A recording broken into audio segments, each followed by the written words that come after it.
Belaire Property Management. Another popular question we'll get from a landlord client is, how do you find tenants to fill my vacancies? Well, we have a process for that as well.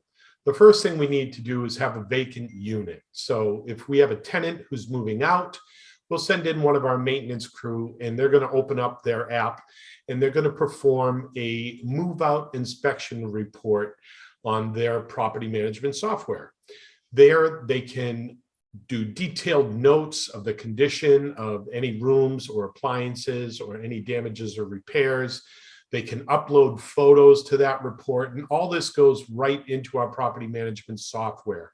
Once this report has been completed, we can then share that with the landlord to show them the condition statement of the unit, what might need to be done, if there's cleaning, repairs, any maintenance issues. We'll be able to identify that and walk that over and come up with a budget or an estimate of what it's going to take to get that unit back into inventory as quickly as possible.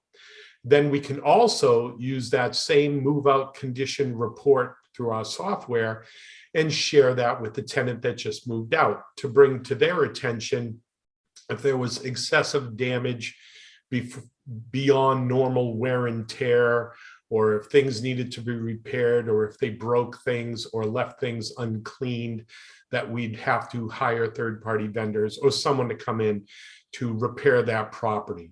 We will then take those receipts, put it along with that property report, and perform a security deposit move-out statement and return that to the tenant. So that's the first step. We need to figure out where the condition of that property is, figure out what the estimate's going to be to get it all up and running, and then use those documents to perform the security deposit move-out condition statement. So we get to that point. Now we have a clean, repaired unit ready for inventory. We're going to go right through the steps. We're going to first take professional photography of that unit to show it in its best light, make sure it's well lit. We get the best angles.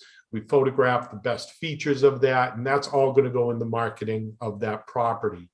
Then we're going to look at the market reports for the rental rates to see what that particular unit in that particular market should be renting for at this time. We'll have a discussion with the landlord to try to set that price and then put it out onto the market.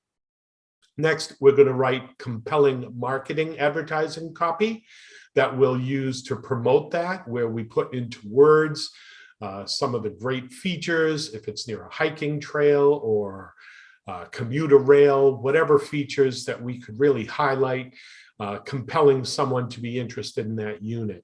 Then we're going to put all that together and we're going to create a portal page on our website we'll have an online rental application that people can go directly to our website 24/7 and fill out a rental application.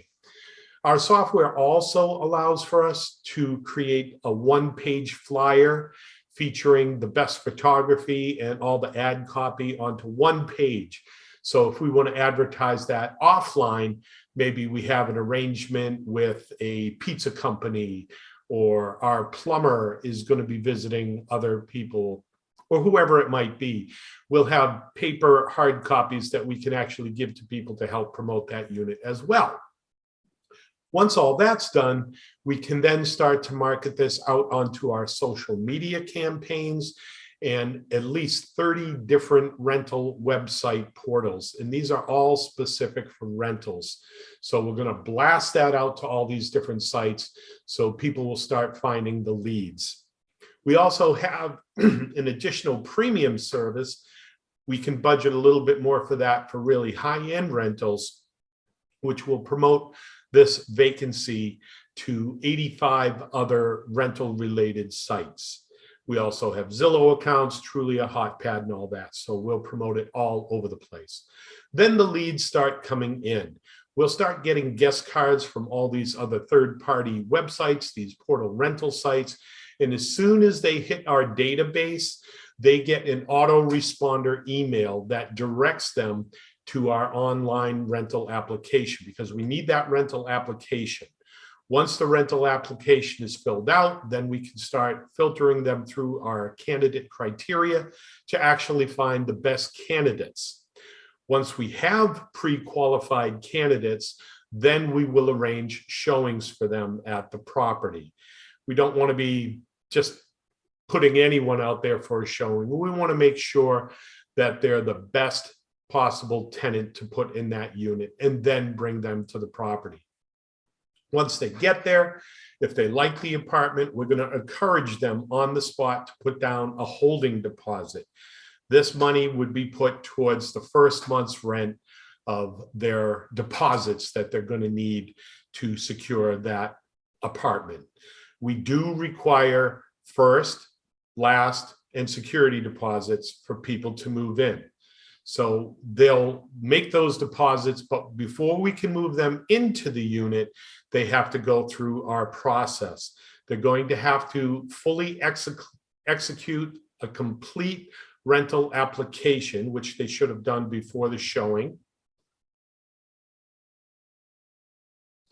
They're going to have to supply the leasing team with all required information that we need to plug into the lease so they can fill out that lease. We have to verify that we have received the first, last, and security deposit and that those deposits have cleared our accounts. Then they need to execute a full and completed rental lease that states all the terms and conditions of the rental agreement. And then the last step they're going to need to do is to make sure that they've turned on the utilities in their name for that specific unit for the date that they're going to move into the apartment.